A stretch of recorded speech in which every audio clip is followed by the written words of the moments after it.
चेतन भाई आज यहाँ है नहीं और देश के कोने कोने से आए गालवे के साथ जुड़े हुए मेरे नौजवान भाइयों एवं बहनों, दिल्ली का मूल निवासी होने के नाते मैं आप सबका हार्दिक स्वागत करता हूं।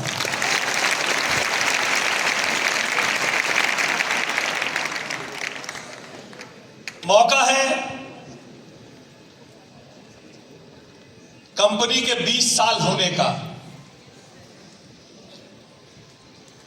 और लिखा है संकल्प, सफलता और समृद्धि के 20 वर्ष।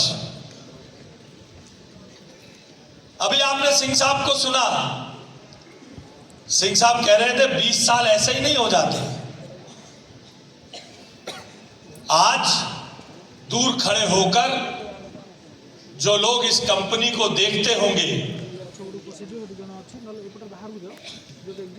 और रश्क करते होंगे, तो 20 साल में इस कंपनी की नींव में कितना खून, कितना पसीना, कितनी मेहनत गई है, कितने लोगों का संकल्प लगा है, कितने लोगों के सपने लगे हैं, वो इस चीज को देखते नहीं है।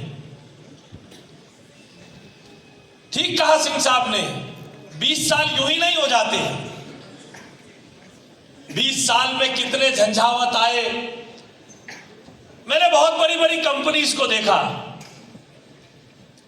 ये जो कोविड के 2 साल गुजरे ना, बड़ी बड़ी ऑर्गेनाइजेशंस को मैंने घुटने टेकते देखा है।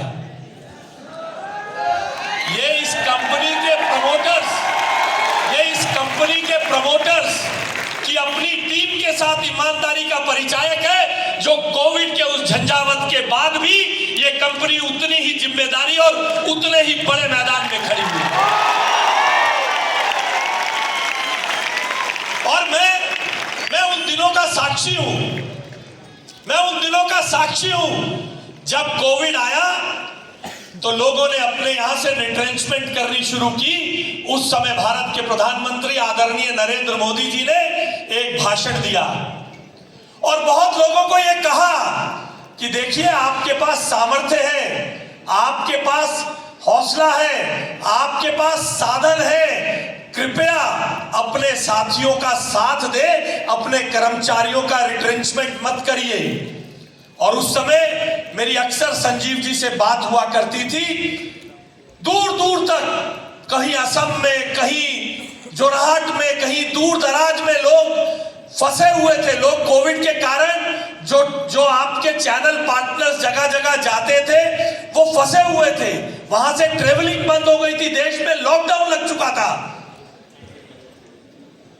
उस समय प्रधानमंत्री के इस भाषण को सुनने के बाद संजीव जी ने मुझसे कहा कि आशीष भाई, प्रधानमंत्री ने जो बात कही है, जब तक मेरे पास मेरे सामर्थ्य का अंतिम हिस्सा भी बाकी है, हम प्रयास करके किसी को भी रिट्रेंच नहीं करेंगे। और यही कारण है कि कंपनी के साथ आज भी इतने बड़े पैमाने में बहुत बड़ी तादाद में लोग खड़े हैं।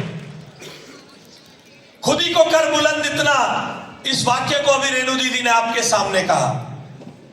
खुद ही को कर बुलंद इतना कि लोग आपसे पूछें गालवे क्या है, तो कभी आपसे कोई पूछे गालवे क्या है तो बताइएगा, गालवे वो है जो प्रधानमंत्री नरेंद्र मोदी के सपने को पूरे करने वाली ऑर्गेनाइजेशन है। आत्मनिर्भर भारत बनाने वाली, आत्मनिर्भर भारत बनाने के सपने को पूरा करने का काम करने वाली संस्था है। युवाओं को जॉब सीकर्स नहीं, जॉब गिवर्स बनाने वाली संस्था है, जो लोगों को अपने दम पर अपना रोजगार सृजित करने का अवसर देने का काम करती है, जो लोगों को अवसर देती है अपने भाग्य का विधाता खुद बनने का। और आप सब भाग्यशाली हैं कि आप एक परिवार की तरह, एक टीम की तरह यहां काम करते हैं। और देखिए, काम तो बहुत बड़ी बड़ी संस्थाएं कर रही हैं। आप जिस क्षेत्र में काम करते हैं, जितना मैं जानता हूं, बड़ी बड़ी मल्टीनेशनल इस क्षेत्र में काम करती है। तो कोई तो जज्बा होगा, कोई तो कारण होगा जो उन बड़ी बड़ी मल्टीनेशनल्स को चुनौती देते हुए आप अपनी जगह खड़े हैं। वो जज्बा है संकल्प, वो जज्बा है मेहनत, वो जज्बा है ईमानदारी। अभी 3 राज्यों में चुनाव हुए ना, 3 राज्यों में चुनाव।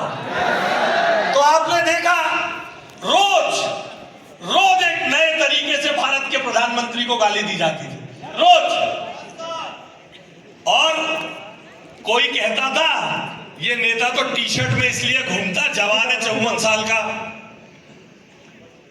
अलग अलग तरीके से प्रधानमंत्री को घेरने का काम किया जाता था और ये कहते थे 18 साल हो गए मध्य प्रदेश में, अब तो बीजेपी गई, फलाने जगह ये हो गया, अब तो बीजेपी गई।